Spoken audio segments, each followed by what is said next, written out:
लोगों की जोड़ी भी बनने जा रही थी संगीत में, रविंद्र जैन राजेंद्र कृष्ण के नाम से, लेकिन हमको भड़का दिया किसी लोगों ने कि यूँ क्यों नहीं कहा कि राजेंद्र कृष्ण रवीन्द्र जैन। रवीन्द्र जैन साहब मेरी धुनों के बड़े फैन थे, मैं भी उनका फैन था। और फिर वो मेरे घर जब आए 2014 में 17 अप्रैल को, तो काफ़ी उन्होंने मेरे विद्यार्थियों को मेरे बारे में बताया। उन्होंने ये भी कहा कि तुम्हारे गुरुजी जो हैं वही मुझसे चिड़ मानते हैं, मैं तो इनको बहुत प्यार करता हूँ आज भी। नमस्कार, आप देख और सुन रहे हैं सिटी एफएम 91.2 आरजे रोनी के साथ। आज हमारी स्टूडियो में मौजूद हैं डॉक्टर राजेंद्र कृष्ण जी, जो कि महान गुरु हैं, जिन्होंने बहुत महारत हासिल की है और बहुत सारे ऐसे विद्यार्थी हैं जो आज बॉलीवुड में सिंगिंग करते हैं, अपने बेहतरीन गाने भी देते हैं। आज इन्हीं से जानते हैं इनके जीवन परिचय के ऊपर कि आखिर इन्होंने कितना मेहनत की और कितना परिश्रम करके ये इस मुकाम पर पहुंचे। तो ये हमारी पूरी सीरीज होने वाली है, 15 मिनट का एपिसोड है, इसमें आपके लिए बहुत कुछ सीखने को मिलने वाला है। तो सबसे पहले सर, स्वागत है आपका हमारे सिटी एफएम में। तो पहले बताइए कि आपको हमसे मिलकर कैसा लग रहा है?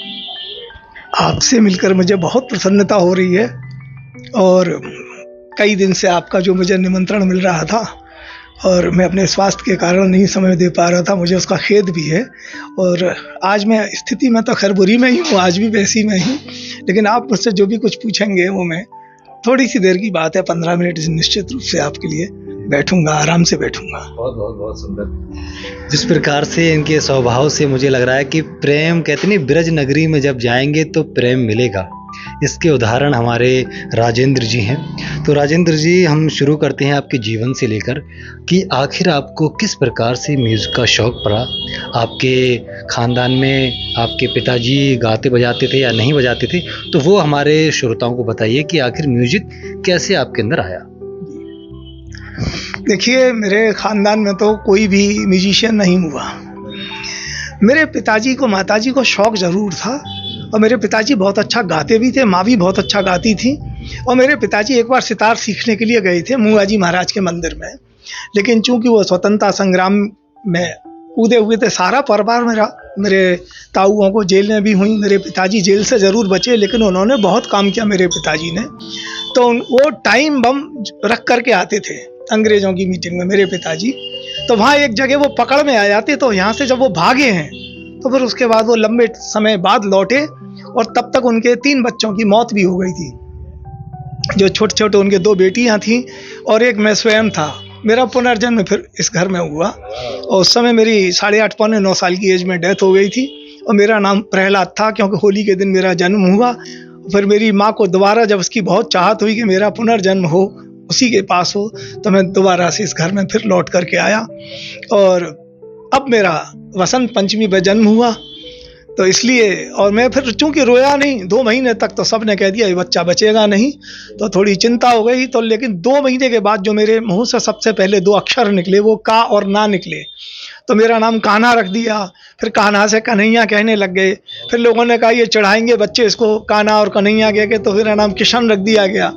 और जब चुंगी के स्कूल में एडमिशन लेने गया, तो हमारे जो हेड मास्टर थे, उन्होंने, गुरुजी ने कहा कि भाई देखो, इसका कुछ नया सा नाम रखो, ऐसा जो कि आजकल चल रहे हैं। तो मेरा नाम उन्होंने राजेंद्र कुमार अग्रवाल कर दिया। अब हुआ क्या कि ये नाम से मैं चलता तो बहुत अच्छा रहा, बोर्ड में, यूनिवर्सिटीज़ में, सब जगह मेरा नाम यही चलता रहा। 2 विषय में MA किया, PhD किया, जितनी पढ़ाई की सारे सर्टिफिकेट्स में, डिग्रीज में मेरा वही नाम लिखा हुआ है। लेकिन मैंने 15 वर्ष की आयु में ही अपना संगीत विद्यालय खोल लिया, वसंत पंचमी के दिन, जनवरी 71 में। ये विद्यालय इतना तेज़ी के साथ मेरा चला कि 74 तक आते आते मेरे को एक बहुत बड़ी बिल्डिंग लेनी पड़ी इसके लिए किराए पर, और ये मेरा बहुत अच्छा स्कूल चलने लगा। और ये जो स्कूल मेरा चला, तो उसके लिए जो बोर्ड बनवाने की बात थी, साइन बोर्ड और ये बैनर वगैरह, तो उसमें जब मैंने RK संगीत विद्यालय लिखवाया, तो पता नहीं कोई पेंटर मुझे बना के ही नहीं दे पा रहा था। एक दिन अचानक जब मेरे को ये लगा कि कोई एक परछाई सी मुझसे ये कह रही है तू मेरे नाम को त्याग देगा तब तक कुछ नहीं होगा, तो मैंने डॉक्टर ब्रजवल्लभ मिश्र जी को एक बैनर बनने दिया था, जो मेरे गुरु थे और KR कॉलेज के प्रोफेसर थे, तो हमारे हिंदी के। तो वो मेरा बैनर बना रहे थे, उन्होंने कहा पता नहीं क्यों मेरे को समय ही नहीं मिल पा रहा। तो मैंने जब उनको कहा मुझे चाचा जी कुछ ऐसा दिखा है, सपना। तो उन्होंने कहा बेटा तू अपना सीधा सीधा राजेंद्र कृष्ण संगीत विद्यालय कर, इसको आर के संगीत विद्यालय से, और इसका नाम राजेंद्र कृष्ण संगीत विद्यालय पड़ गया। बाद में जब बहुत फेमस हुआ, महाविद्यालय का रूप इसको दे दिया, तमाम इसकी शाखाएं हो गई, मथुरई में 3-3 स्कूल हो गए हमारे। और बस ऐसे करके मेरी ये संगीत की ज़िंदगी शुरू हुई। हालांकि बचपन मेरा जो था, शुरू में मेरा, जब मैं 6-7 क्लास में पढ़ता था तो डाकघर नाटक में साइड हीरो का रोल मुझे मिला, जो रविन्द्रनाथ टैगोर साहब का है लिखा हुआ बंगला नाटक, उसका हिंदी अनुवाद है। उसमें मैंने काम किया मथुरा में ही। और डॉक्टर सत्यरंजन बोस हमारे गुरु रहे, जो कोलकाता के थे, बहुत अच्छे नाटककार थे। वो मेरे जन्मदिन पे 5 दिन का जो उत्सव हुआ करता था, उसके लिए वो मथुरा आते थे। तो उन्होंने मुझसे कहा कि बेटा तुमको इसमें रोल करना है। मैंने कहा, हम उनको मामा जी कहते थे। मैंने कहा मामा जी मैं रोल कैसे करूँगा, मैंने तो नाटक कभी सीखा नहीं। तो उन्होंने जो 2-3 महीने की हमें ट्रेनिंग दी, उसमें इतना परफेक्शन आ गया कि मैंने उसमें नाटक में काम किया। तो मेरा जो शुरुआत हुई मेरे करियर की, वो नाटक से हुई।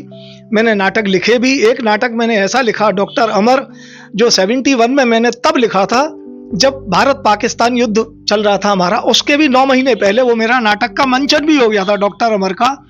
और उसकी सबसे बड़ी घटना उसमें यह घटी कि जो मैंने समाचार बनाए थे रेडियो के लिए, खाली जो ऐसे ही लिख दिए थे मनगढ़ंत, वो समाचार ज्यों की त्यों 9 महीने बाद सत्य सिद्ध हो गए। और उसके मंदवाई हाल में 4 शोज हुए। एक आर्मी के लिए भी मैंने किया वो शो, और वो मेरा बहुत ही सफल नाटक गया। उसके बाद मैंने ढेरों नाटकों में संगीत दिया। अनिल चौधरी जी, डॉक्टर ब्रजवल्लभ मिश्र, राजेश शर्मा जी जो फिल्मों में थे उनके नाटक में, और अपना ये एक सज्जन थे अपने जो यहाँ जन्म स्थान पर थे, मैं नाम भूल रहा हूँ उनका, बड़े अच्छे नाटककार थे। उनके नाटक, बहुत लोगों के नाटकों में मैंने फिर संगीत दिया। तोमर साहब के नाटकों में संगीत दिया, महेश तोमर, और उनके बड़े भाई कौशल किशोर तोमर, उनके नाटकों में संगीत दिया, जिन्होंने उसमें काम किया था। ये एक सीरियल बना था शंकर जी के ऊपर, मैं नाम भूल रहा हूँ उसका, ओम नमः शिवाय, उसमें उन्होंने काम किया था। तो ये ऐसे बड़े बड़े लोगों के साथ धीरे धीरे फिर मेरा रवीन जैन साहब से संपर्क हुआ। रवीन जैन साहब मेरी धुनों के बड़े फ़ैन थे, मैं भी उनका फ़ैन था।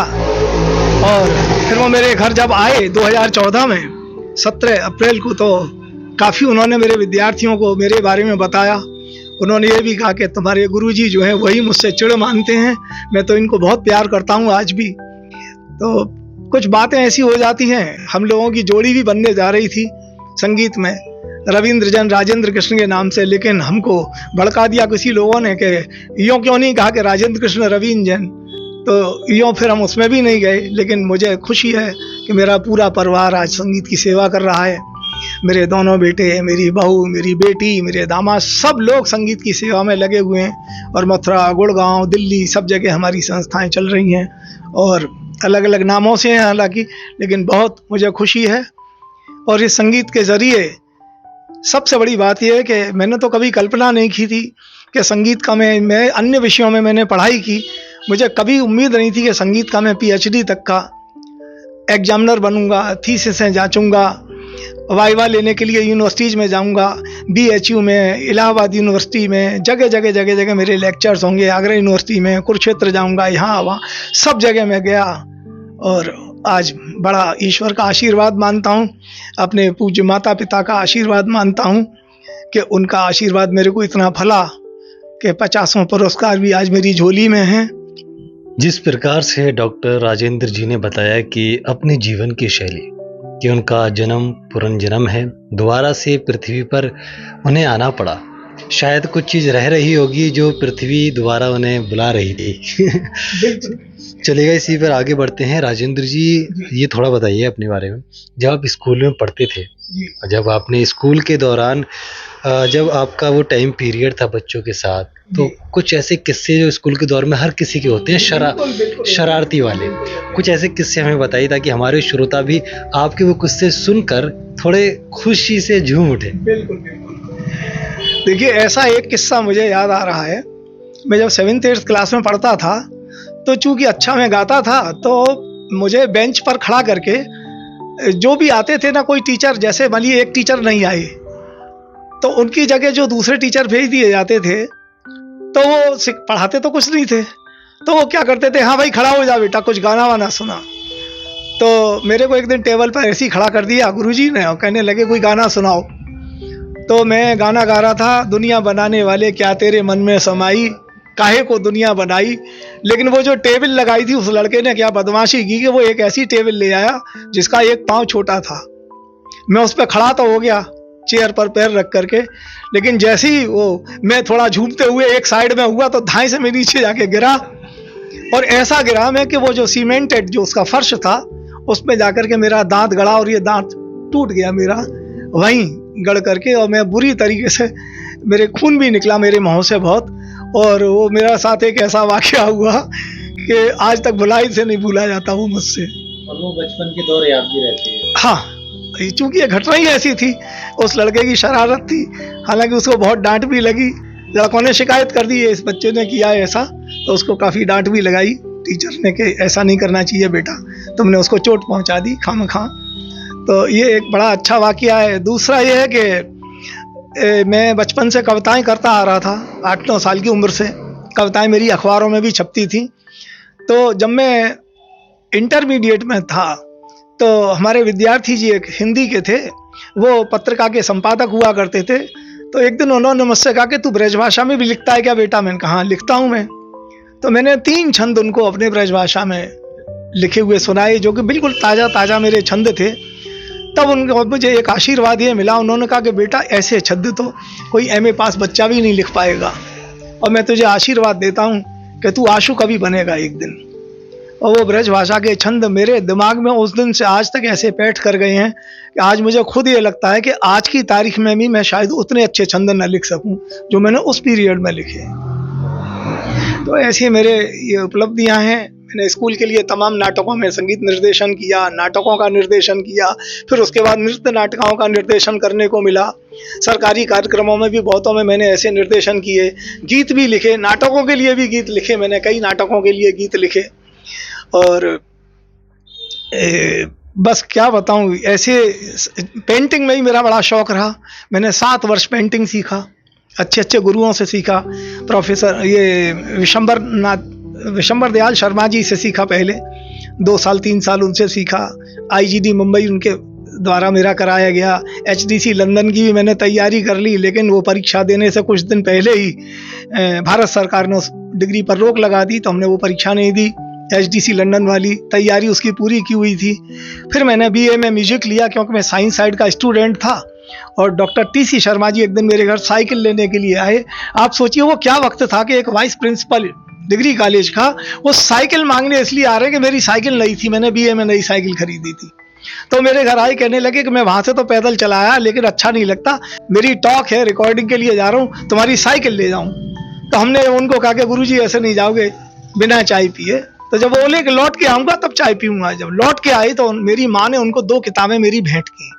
एक 71 में छपी थी, 1971 में, सेंट्रल प्रकाशन मुंबई से, धार्मिक किताब मेरी।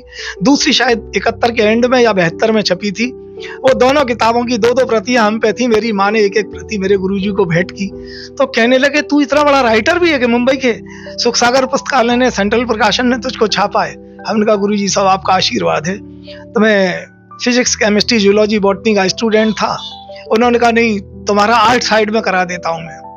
तो 2 महीने क्लास पढ़ने के बाद मुझे BSc से BA करना पड़ा। और फिर मैंने Hindi literature, English literature, drawing, painting ऐसे सब्जेक्ट्स लेकर के किसी तरीके से अपना काम चलाया। BA किया, MA किया, AA किया, PhD किया, और इधर संगीत की परीक्षाएं सारी देता रहा। मूर्ति कला के लिए भी कोशिश की, एक मूर्ति बनाई, अधकचरी बनी हुई आज भी पड़ी हुई है गणेश जी की, क्योंकि मेरे को कोई शिक्षक नहीं मिला उसका अच्छा। लेकिन मुझे खुशी है कि मैंने मूर्ति कला का भी PhD का वाइवा लिया है एक यूनिवर्सिटी में जाकर के, क्योंकि कोई ऐसा व्यक्ति नहीं मिल रहा था जो पुरातत्व का, संगीत का, साहित्य का, इस सब का जानकार हो। तो मुझे मजबूरन यूनिवर्सिटी को बुलाना पड़ा उसके वाइवा के लिए, और मैं राजस्थान में गया वाइवा लेने के लिए। और वो इतना अच्छा मैंने वाइवा लिया कि उस लड़के ने, पश्चिम बंगाल का था, कोलकाता का, उसने मेरे पैर पकड़ लिए, कहने लगा गुरुजी मैं तो कांप गया, आपने जो जो कुछ मुझसे पूछा मूर्ति कला के बारे में, और आपसे मुझे बड़ी दृष्टि मिली। और उसके बाद उसी यूनिवर्सिटी के अंदर मैंने उसको जॉब भी दिलवा दिया। समझे। और यूनिवर्सिटी वाले में भी वीसी ने कहा कि अपने हाथों से ही आप इसको दीजिए लेटर। तो उसका तो मुझे बड़ी खुशी है कि मुझे इतना सम्मान मिला कि मैं पेंटिंग वाली थीसिसों में भी मेरा नाम है, हिंदी की में है, इंग्लिश की में है, समझे। तमाम थीसिसें मैंने कराई हैं। मैं समझता हूँ 100-150 लोगों को, पीएचडी वालों को मैंने खूब गाइड किया है। विकलांगों के लिए खूब सेवा करने का मुझे मौका मिला। मैंने बहुत सारे विकलांगों के लिए काम किया है और 52 साल तक मैंने किसी विकलांग से 1 रुपया भी फीस नहीं ली अपने सिखाने के दरमियान। जिन्होंने हिंदू धर्म का, हमारे सनातन धर्म का प्रचार प्रसार किया, उनसे जस्ट हाफ लिया, आधी फीस लेकर के ही मैंने सिखाया। अब चूंकि बेटे बहू वगैरह देखते हैं, ये सब लोग इसका दुरुपयोग भी करते हैं इन सुविधाओं का, इसलिए सबसे रोक लग गई है। अब जिस पे मर्जी होगी भाई उसका माफ़ कर देंगे और जो उचित नहीं लगेगा उसका नहीं माफ़ करेंगे। ऐसा सिस्टम चल रहा है। क्लासेज बराबर अभी भी चल रही हैं। 54 साल पूरे होने को आ रहे हैं, 55वां साल लग जाएगा जनवरी में अब विद्यालय को। और जब तक हूँ तब तक इच्छा है कि संगीत की दिल खोल करके सेवा करूं। मेरे बहुत सारे ऐसे प्रयोग हैं जिनको विदेशियों ने मोहर लगाई है।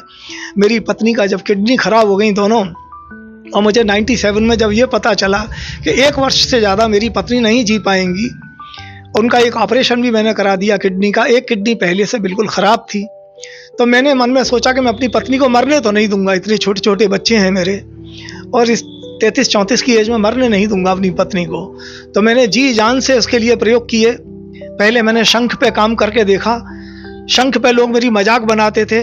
जब मैंने पहली बार शंख पे ओम जय जगदीश हरे आरती सुनाई तो लोगों के आश्चर्य का ठिकाना नहीं रहा, और वो अखबारों में भी छपा है वो। उसके बाद मैंने स्टोन पर अपने प्रैक्टिकल्स किए। फिर मैंने लिथोट्रिप्सी के बारे में सुना तो वहाँ भी मुझे बड़ी तकलीफ हुई। कोई मुझे घुसने नहीं देता था अपने ऑपरेशन थिएटर में। तो दिल्ली के आरजी स्टोन क्लिनिक में मैं बार बार चक्कर काटता था। तो एक लेडी जो वहाँ पे काउंटर पे बैठती थी, उसको मेरे ऊपर दया आ गई। उसने कहा फला दिन ये डॉक्टर्स नहीं रहेंगे, आप 2-3 दिन रुक जाइए दिल्ली, मैं आपको वो दिखा देती हूँ मशीन का कि कैसे ऑपरेशन किया जाता है। उससे मैंने वो विधि सीखी। उसके बाद मैंने लाखों रुपए के मंजीरे खरीदे, घंटे घड़ियाल खरीदे, और बहुत कीमती अष्टधातु की चीज़ें मैंने खरीदी। और फिर मैंने वो प्रयोग किया, और मेरे प्रयोग पर बेकन नाम के एक विदेशी वैज्ञानिक ने उसमें मोहर लगाई कि केवल मंजीरे की टंकों से भी पथरी निकाली जा सकती है।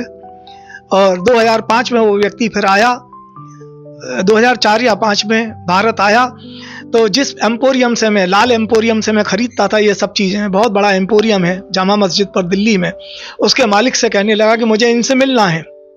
तो उसने कहा मैंने आपको बताया ना कि उनका विजिटिंग कार्ड मेरे से खो गया है। दूसरी बात, अब मोबाइल का ज़माना आ गया है अब तो वो उनका नंबर जो उस पर मेरे पास अलग से नोट भी है मेरे डायरी में, वो नंबर लगता नहीं उनका, लैंडलाइन नंबर अब शायद उनके पास नहीं है। तो इस तरीके से नहीं हुआ। लेकिन जब कई साल बाद में वहाँ गया तो उस लड़के ने मुझसे कहा कि अंकल आपसे मिलने के लिए 2 बार आ चुके हैं एक बेकन नाम के वैज्ञानिक, बहुत अच्छे म्यूजिशियन हैं, और उनकी सरकार ने उनको बहुत पैसा दिया इस प्रयोग के लिए, और वो आज अपने उसमें प्रयोग में सफल है। ये ज़रूर है कि इसमें डॉक्टर्स की भी आपको मदद चाहिए होगी, क्योंकि वो फ्रीक्वेंसी मापना, ये सब करना, हम भी लोग जो ऑपरेशन से मदद करेंगे, उसकी ऑपरेशन से बचाएंगे, हमको ये पता होना चाहिए कि कितनी फ्रीक्वेंसी का साउंड देने पर वो स्टोन उसका क्लियर हो गया वहाँ से। जिस प्रकार से हमारे साथ डॉक्टर राजेंद्र जी हैं, और उन्होंने बताया कि म्यूज़िक के जो इंस्ट्रूमेंट हैं उनसे भी पथरी निकाली जा सकती है, ये बहुत बड़ी बात होती है। और सबसे अच्छी बात ये कि सफल रही, डॉक्टरों ने भी उसे माना। लास्ट में अपने श्रोताओं को क्या मैसेज देना चाहते हैं कि नेक्स्ट एपिसोड में क्या क्या होने वाला है?